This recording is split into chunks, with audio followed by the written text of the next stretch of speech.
Well, hi, and welcome to Personal Bankruptcy Canada. I'm Wayne Kelly, and this is a place where we talk about financial issues that are affecting Canadians. And we get joined by people from all over the country to discuss and give us some helpful tips. Today, I have got Sean Stack on the phone or on the show with me, who is a proposal administrator at Bromwich and Smith in Alberta and a member trustee of Personal Bankruptcy Canada. Sean, thanks very much for being here. Glad to be here. Glad to be here. I love talking about finances for Canadians because we get so hyped up in spending money that we often forget about how much trouble we can get into when we spend too much. But because it seems like everybody else is spending it, we don't worry about it.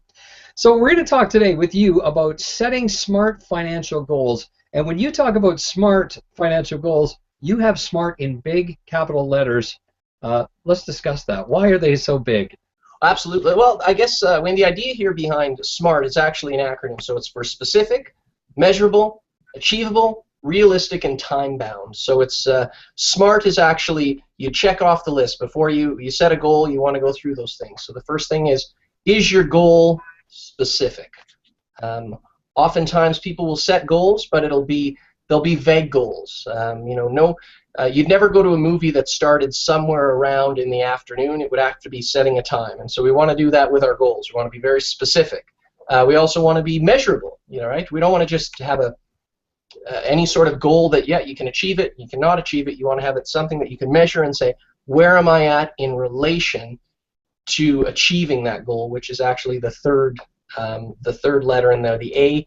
You got to be able to achieve the goal.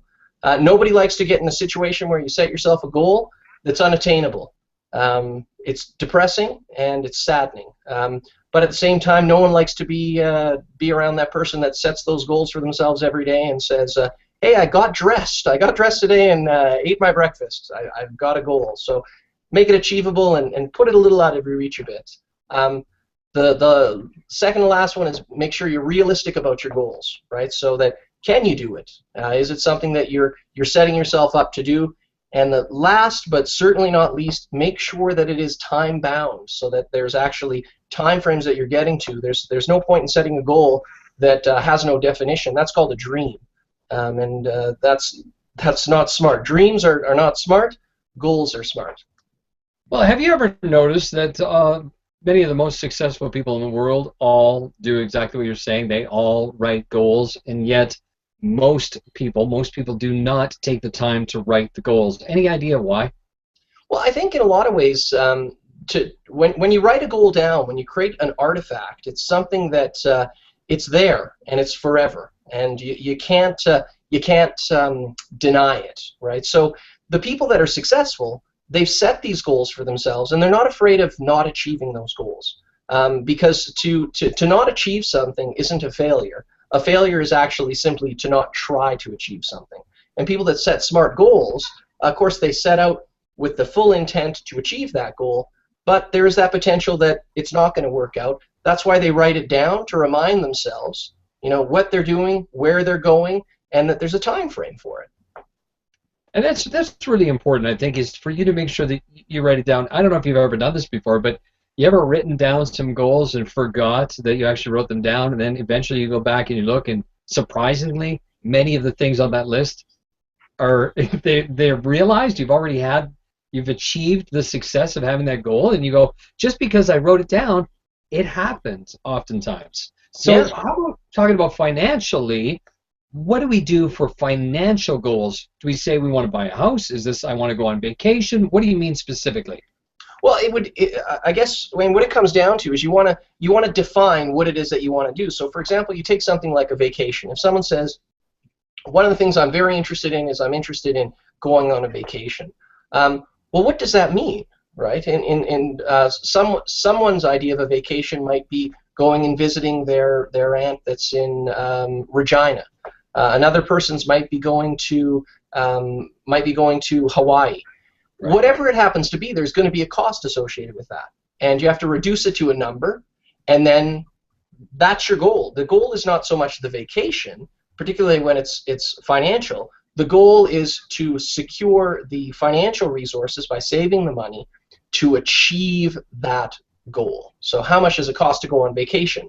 You're not going to you're not going to let's say you're going to buy a car, right? You're not going to save up and buy the hubcaps first, right? You're going to save up all the money to buy the car. So How do you know when your dream is scary enough, or when your goal is scary enough? well, there's a some people talk about these big, hairy, audacious goals in business, and I think that when it comes to your goals, personally, particularly with your financial goals, I would think you start at smaller goals. Maybe you set it down on a monthly basis, and then what that goal is. So perhaps you say, I want to go keeping on the vacation theme. I've determined it's going to cost me $2,400 to get to Hawaii.